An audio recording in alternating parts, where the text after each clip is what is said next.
I wasn't here for your introduction, so I don't know how much you told them about how you made the film. Should we I start didn't say there? much, so Okay, maybe we'll start there. yeah. Like how this film came about. Yeah, so I made the film. It's due to Tony. I was in my friend's gallery, Tony Cox's gallery in the Lower East Side called Club Rhubarb, a really great gallery. And he had a show by Sal Salandra, an artist that I didn't know then. And I really loved the work. I asked Tony about him, and then I went to Sal's house like just 4 years ago, sort of to interview him. I was interested in maybe like getting some questions and answers. But in that transaction, I felt that what I was looking for wasn't there. I'm not a documentarian. Maybe I don't really believe in nonfiction. But I was just basically, I felt that I was performing my questions, and maybe like what Sal was. I mean, it was a great, perfectly beautiful conversation. But I think in that conversation, I wasn't getting the answers that I wanted through the work. So then for 3 years, I kept like thinking, how would I fictionalize what I felt with his work? Seeing the work. And yeah, and that's. I mean, to me, this movie is still a documentary, which it's Every movie is. exactly. But when I say it, people think that I'm crazy, so I'm not saying it anymore. But yeah, it's basically I spent all this time just seeing what sort of story could address the parts of the art that I was basically most curious by, and of course the most mysterious parts that I didn't really understand. I only make stuff that I don't understand, otherwise why make it, right? Oh. What was it about Sal Salandra's work that drew you in the first place? Yeah, I mean, it's a good question, and actually, I think the movie was trying to. I don't have a clear answer. I think there's a lot of friction, contrast that I really like.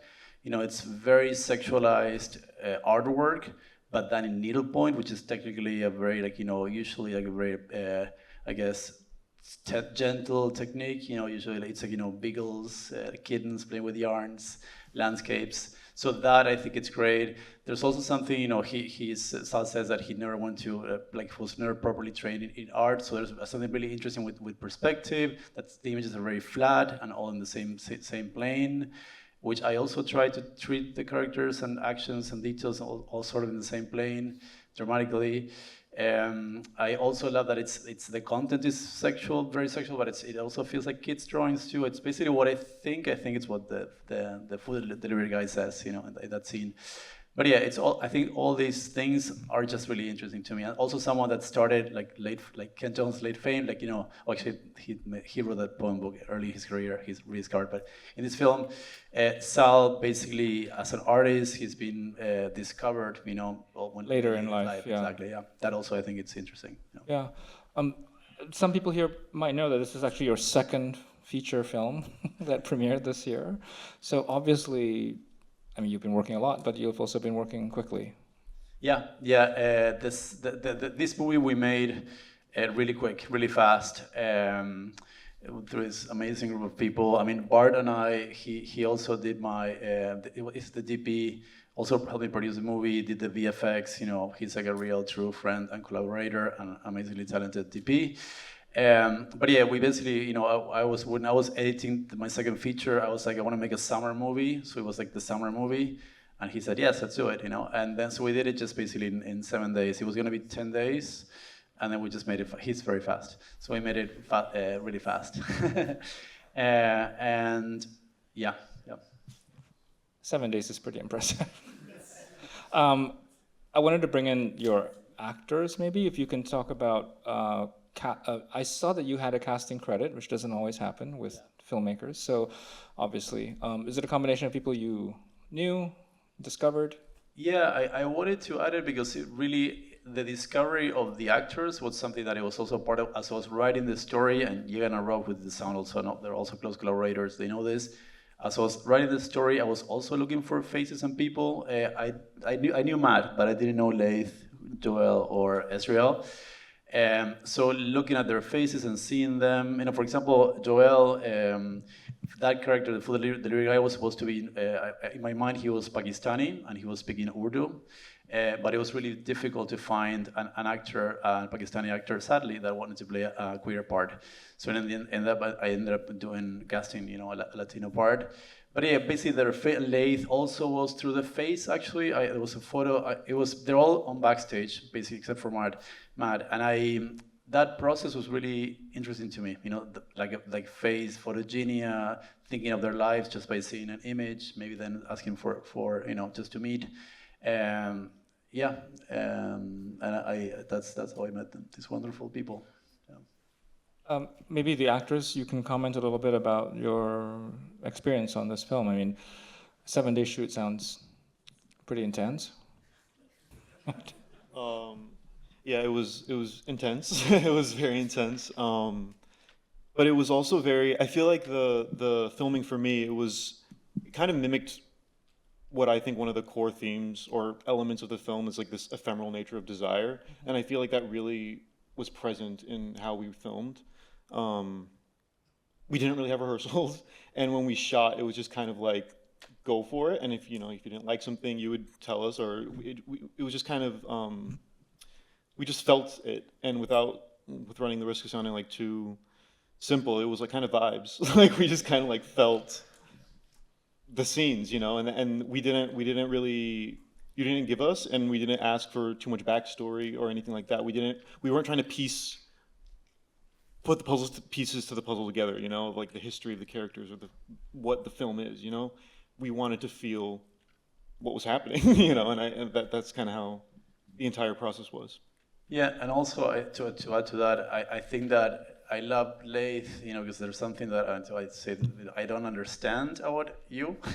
Like there's something about him that I'm really interested, but I don't fully grasp, and we're friends, And I love that in an actor, because it's also similar to when we like our artwork, people films that I love, I don't fully grasp. If I understand the film fully, I stay sort of outside. But when I don't, it's like it's a way for me to get in. So with Laith, I was just letting him, almost like letting someone, exist, and then observing that, and then maybe giving some small corrections. But it was really about that curiosity for the person. For me, filming the movie was very relaxing, honestly. I think one thing to note about Lucio's directing is that he is very calm, and he inspires trust. So from the second I met him, I felt like he was someone I could trust, specifically because I've never done any sort of nudity, and that's the first thing he mentioned to me. I was a little bit, let me think about it. Am I supposed to audition for this? How do we do this? But yeah, I was very comfortable. I would say that also working with Laith, we met the first day our characters meet is when we first met on set, and also working with him was very easy to do those kind of scenes that you don't get to do very often as an actor. So yeah. Everything that's been said, and also Lucio makes it so easy and so fun, and he's so calm, and he's so kind, and he's so supportive. And every single person that works on the movie is one of his very good friends. And they're all so cool and so grounded and so kind and so supportive. I was only there for 3 days, maybe 4 days. And I truly was so sad when I had to leave. I really wanted to stay. It was such a lovely experience. And Lucio is always so clear about what he wants. And I mean, even going to that pond there, he didn't tell us how treacherous it was to get there, because he knew that it would be maybe not the smartest idea to do that. And we did it, and we got there, and it was safe, and he guided us, and he was just so wonderful. We met many years ago, and I was so honored when he reached out and asked me to be a part of. I said yes, hands down, of course, absolutely. Yeah, I have to echo what the others have said. First of all, I want to say how honored and privileged I am to have been cast by Lucio in this beautiful, beautiful piece of art. I had the privilege of getting to meet Sal briefly before the shoot, and so I knew what a beautiful and gentle person he was. And additionally, I've since gotten to know him, and he is truly an extraordinary soul. And working with Lucio was just such a delight. It was so easy because he made it in his way so clear as to what he was looking for, that there was no struggle. It just seemed to come so naturally. And so it was just an absolute delight to work with him on this film, and it just, I knew that it was going to be a wonderful piece of art. Not having seen the whole movie, not even knowing what his intention was for the entire film, I knew that as we were doing it, this was going to be a wonderful piece of art. And so, thank you, thank you, thank you. Bart, maybe you can say a bit about your collaboration with Lucio, and he called it a summer film. It very much is one, and just you can talk about some of your choices and decisions. Yeah, sure. I mean, it was really easy. I mean, I met Lucio in his previous film after this death, and we spent a lot of time looking at references and talking about movies we liked, and I think very quickly we just liked a lot of the same things, and I feel like our brains just work in the same way, where sometimes both of us don't understand a lot of movies or a lot of things. But I don't know, we just had a similar aesthetic, and rolling from that film into this one, I think they were like 9 months apart, was just so easy, and we didn't even spend that much time really kind of planning this out that much. We met like once or twice, and I knew all the locations, and I mean, it's hard making really micro budget movies, but the great advantage to it is that it's really easy to move like such a smaller ship, and you don't have that many people, and you can decide when to shoot certain things, so you can make the light really work for you when you have less people, and yeah. Yeah, sorry, and to echo to that, Bart is someone who loves movies, truly. He's like an incredible cinephile. And it's really a pleasure to work with someone that really comes from story, not just from aesthetic, from like how beautiful images look. And you'll see Bart in the coldest winter night at Anthology drinking iced coffee every night, always. I come back to you, Lucio. I was talking to you earlier, and you told me that you came up with the title before you even wrote the script, and that sort of informed it.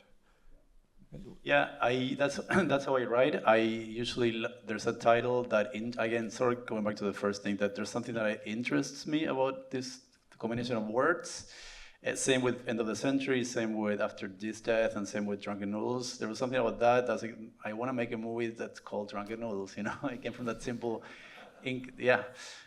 as simple as that. And then basically the writing process was why, what is this movie that I want to make that's called Drunken Noodles? It became just that. And also it's a guiding light, for tone.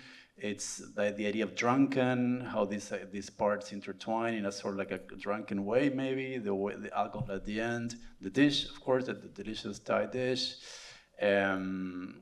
Yeah, I don't know, there's all these things that started, it was this guiding engine for how the plot and the story developed, yeah.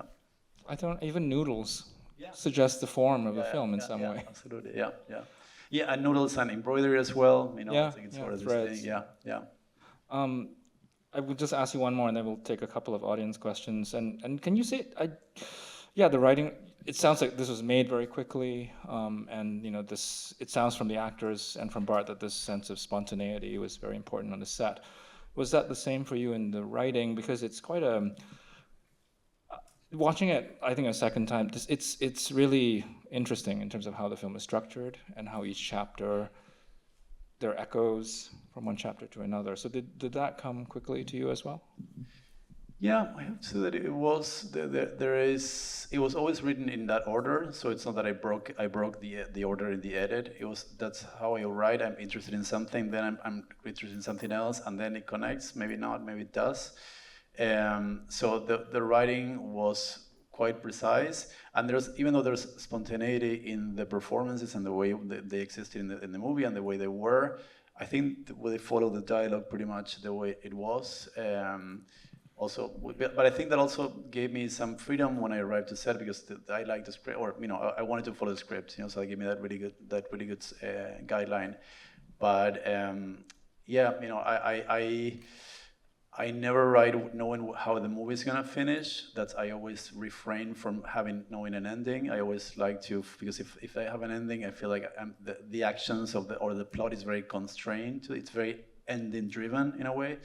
So I like to keep it loose and then finding the way, especially for this movie that I wanted to have this sort of intertwining, like floating down a stream sort of vibe, So that was really important to me, yeah. And also, I think, people who have seen End of the Century like this, your films work with time in an interesting way, whether it's with like ellipses or just, circular time, or maybe even the idea of like queerness and time. So obviously time is an element of cinema. So I'm just wondering if you want to say something about that. Time is really fascinating. How you slow things or how you make things fluid in the edit, how it makes it disruptive, how you switch the powerful cut has this crazy possibilities where everything gets amplified, where everything gets very seamless. And I love playing with that when the movies are written and when the movies are edited, and actually when they're also shot. And I always, honestly, the way that my movies move through time, they're more natural to me than what they seem to be to the rest. Like in End of the Century, that cut when we go to the past, to me was totally normal and absolutely seamless. But I realized the first time we saw it in the cinema, actually with an audience, and people were not like reshuffling in the seats. When it was like time people just relaxed. People were just stayed sitting, watching the movie, which I realized maybe they're not. No one realized that now we're 20 years before. So and then that gave me an idea. That gave me an idea of the power of that, the power of really like playing with that or tricking the audience in that sense. I mean, tricking I guess is a bad word, but playing with that in a way to get another effect. For example, I love that in this movie, Adnan seems to be like a very character we don't know much about, but as the movie progresses, we get more and more informed of why he's doing things in the first segment. And I think by playing with time, we don't need to know everything about the character right away. We can leave some things to know later just by reshuffling his life in a way. I think we have time for just a couple of audience questions, but we also have microphones, so we'll take one here. Yep. The microphone is coming to you. Hi, it's a beautiful film. I'm just wondering why you chose the Levi's poem at the end. Like, is there any purpose or? The Levi is actually the movie. My mind started with Sal's paintings and Levi's poem. I love Levi since I was really young, and I love that contrast. Levi is a Chinese poet from the 700s. That his poetry, if you're not familiar with, it's really beautiful, but they're very much like being in the present. You're like, drinking. It's usually drinking wine, staring at the moon, visiting friends, hanging out. And they're completely devoid of desire. It's just someone being at ease in a space. I mean, it feels a little bit like self-helpy, but it's like, pre-self-help, notions. It's just, exactly. It's like just being fine, in nature and being okay with the world. And for a movie where the character is always so looking for, searching so much in his career, in sex, like with his boyfriend, I wanted to end it in a note of like, being fine in the world, I know. That's really why. And I truly love that poet. It's since I was a teenager. Yeah. Actually, when he's reading at home, I didn't do it Insta because it felt too like, look at this right now. It felt too like pointed. But he's reading a Levi book when he's at home too. Where did you shoot the ending of the film? We shot it in these beautiful gardens that are upstate that our producer Julia found for us. Julia, do you know what the name is? I forgot. Oh, Innisfree Gardens, yes. All right, another question? Yeah, let's go there.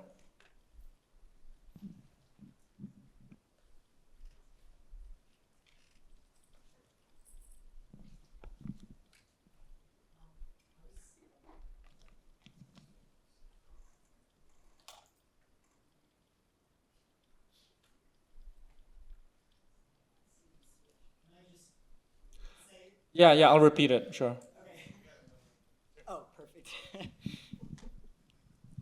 Thank you. I was wondering if you could speak a little bit about the score in the film. I feel like it adds so much and is so perfect for the tone. So yeah, I was just wondering if you could say a little more about that.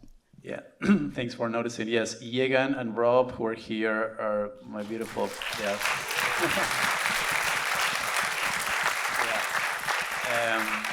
They're collaborators and friends, of course. Anything I write, they read it first. They give me like an honest friend feedback, honest but also kind feedback, you know. So it's good to have people that are, you know, in your very inner circle. But I've known Yegan for 25 years, and Rob too. And but yeah, this story actually, it's funny. My previous film after his death, I didn't want any score. I just wanted music. There's a band that plays music in the movie. But then when we saw the images that we came up with Bard, it required score.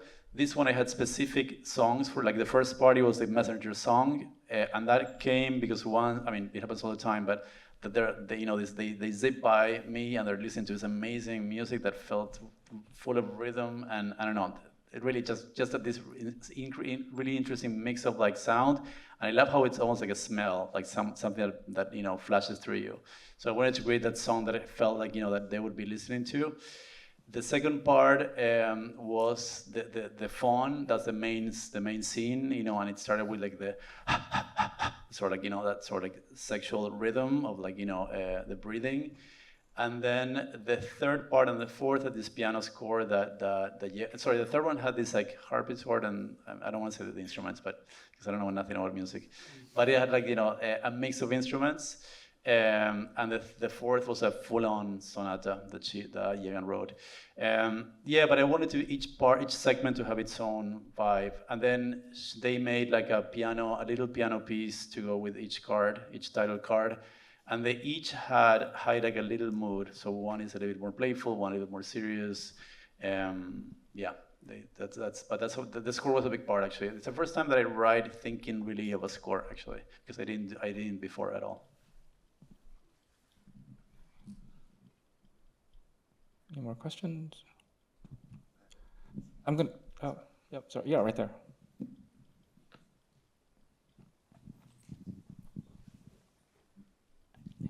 Hi. It's interesting that you said that you wanted Adnan to be played originally by a Pakistani actor. I couldn't help but notice that Laith's character had like a tattoo like on like his like rib cage. What does the words translate to? Yeah, so Laith is Palestinian American. He can speak for himself.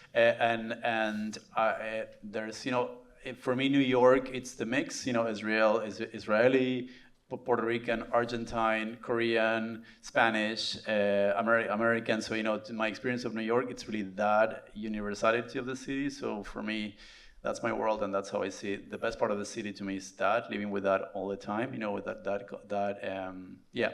continuum. We did add, you know, Adnan is an Arabic name. It's similar to Laith, and actually Laith helped me come up with the name because it's like, they're both like subtle Arabic names, like it's like Muhammad, you know, like Laith also. I mean, you can speak better than me myself about this. But basically also I wanted to have the radio, you know, the match, the soccer match in Arabic as well when they have sex, it's a memory of the past. But yeah, just to tie to character and the actors, basically, just again going back to the idea that I found the actors, and with the actors I really wrote the story. And Yariel being, or Joel being Urdu at first, it was just because most of a lot of delivery guys by my neighborhood, they seem to be Pakistani, and I was interested in them. You know, I wanted to, just out of curiosity, you know. We can take one more. Oh, by the way, the tattoo is from Harold and Maude. I just translated. Okay. It was like my first tattoo I ever got when I was 17. So Great. it's nothing. Yeah. Yeah, we'll end with you. Thanks. There's a commonality you often see in gay cinema, but you seem to break a lot of the tropes. For instance, you know, there's really only one cock shot. Even with the orgy, you framed it very much like a painting. How much did what came before you, you know, influence how you filmed this in terms of those tropes, or avoiding them, or, you know, celebrating them, etc.? Yeah, I don't watch many of the tropes, the gay movies. I watch movies that play in the festival that have been my education since I moved to New York. But I have to say, for the cock shot, the dick shot, Sal's paintings have a lot of like frontal nudity, and I didn't want to ask the actress to do it, so I asked my husband, the fawn, to do it, and he said, sure, you know, because I I needed at least one just to respect, the artist's work. And then about the other tropes, honestly, it's hard to answer. I mean, I guess you're asking about just general gay movie cliches. Yeah, I guess it's not the cinema that I'm maybe that interested in, so I don't even watch it. So it's honestly not in my, like, I can't even like tell you what exactly it is, besides that. Yeah. But like, gay cinema like Alain Guiraudie is in conversation with. Absolutely, yeah. There's a lot of amazing gay cinema. I thought you were thinking just, that, yeah, there's a lot of amazing queer cinema that I absolutely love, yeah. Yeah, I mean, there's so many directors that are very close to this film. Alain Guiraudie, absolutely one of my favorite directors too. Also, his work is very queer, but I think that the queerness that I'm interested in is like this sort of like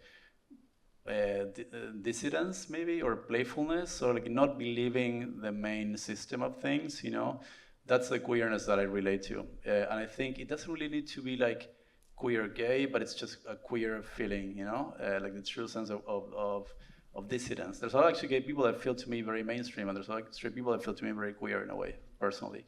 So I'm interested in more that idea of like, the playfulness, just questioning things that we're supposed to accept, For me, one of the queer things about the film is that how it's noticeable as a structural element, like how each section sort of begins in a realist register and then abandons it in very different ways in each chapter. So that to me seems like what really makes this film queer. Yeah, absolutely. Yeah, it started very concrete and then it dissolves. Yeah, for sure. That's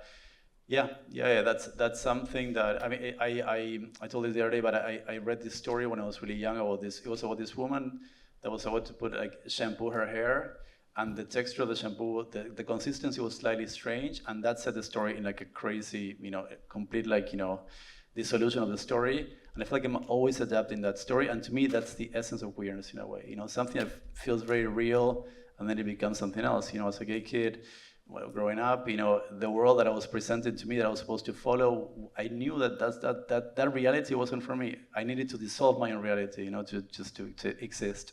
So in a way, yeah, it's absolutely that. Yeah. All right, I think that's a good note to end on. Thank you to all of you for this time. Congratulations.